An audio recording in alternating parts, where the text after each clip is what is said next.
Last week on the same day, Turkey and Syria were devastated by a 7.8 magnitude earthquake, and even after 7 days, both the countries are struggling to get back to normalcy.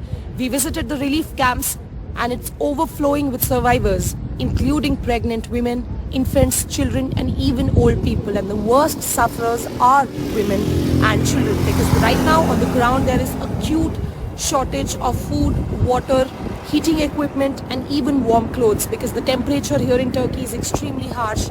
But the survivors are telling us that they are struggling to keep themselves alive. And many people, many hundreds of in fact survivors are forced to live on the streets inside these camps which have been set up by them. And I will show you that this is the pump. This is a heating pump which the survivors, many survivors are trying to fit so that their tent can at least stay warm. It is impossible to survive this kind of a temperature without any heating equipment, and that has become one of the biggest problems right now in Turkey as well as Syria.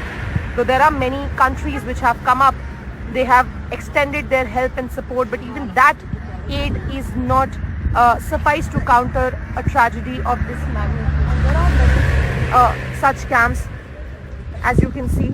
And this is one of the most busiest streets of Turkey, of southeastern Turkey, which now lies desolate, as most of the families have lost their homes and they have shifted to the relief camps. But even the relief camps have become a luxury in Turkey because it's overflowing with survivors, and that's why many of the survivors have to live on the streets, making their own makeshift settlements. And these are mostly Syrian refugees who came to Turkey to take refuge after the Syrian war, and now they are forced to live with their children on the streets, on the footpaths, the pavements, as you can see.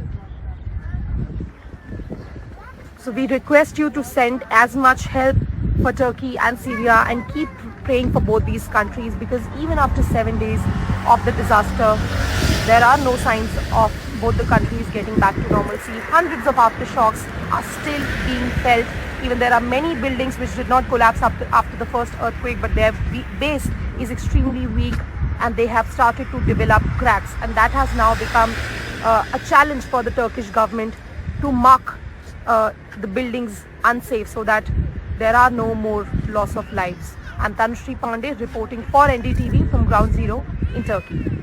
Many families who survived the first earthquake have now started to flee Gaziantep, which was the epicenter of the earthquake which struck Turkey and Syria on Monday early hours last week. And now it's been 7 days, but there are no signs of the countries going back to normalcy. There are still thousands of people who could have been trapped under the debris, under the rubble of buildings which collapsed. More than 2,000 buildings collapsed only in the southeastern part of the Turkey. The death toll has already gone up to 36,000, including deaths in Syria as well as Turkey. But the UN is saying that it's likely to rise and go beyond 56,000. That's what the UN is saying. And we have been speaking to the rescuers. They are saying that the chances are getting slimmer by each second to rescue people alive, but they are saying that they do not want to leave any stone unturned to ensure that there is absolutely no one under the debris who could be alive. So that's why they are working round the clock. And with elections round the corner, there are elections in Turkey in June, and that's why the president is trying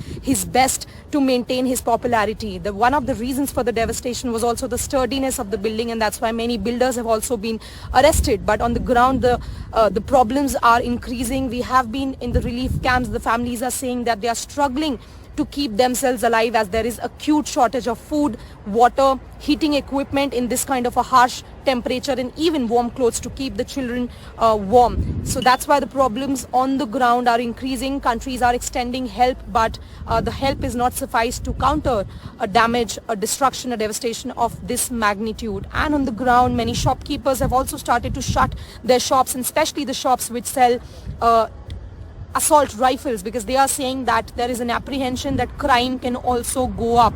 So many problems it's adding to the woes, it's adding to the plight of the survivors. There are thousands of people who have survived the earthquake. They have been rescued alive, but they have lost their families, they have lost their homes, and now they are forced to live in relief camps, and many hundreds are even living on the streets with no food, not enough water, not even enough warm clothes. We request you to send as much help as you can to Turkey and Syria, and keep praying for both the countries. And as we have been showing you layers of devastation in human cost, but after 7 days of this earthquake, we want to say that Umaris Turke ve Suryebu Trajediden Kurtulasak Gusu Bulur, which means we really hope that Turkey and Syria get the strength to recover from this tragedy. And with that hope, I'm signing off from Ground Zero in Turkey for NDTV.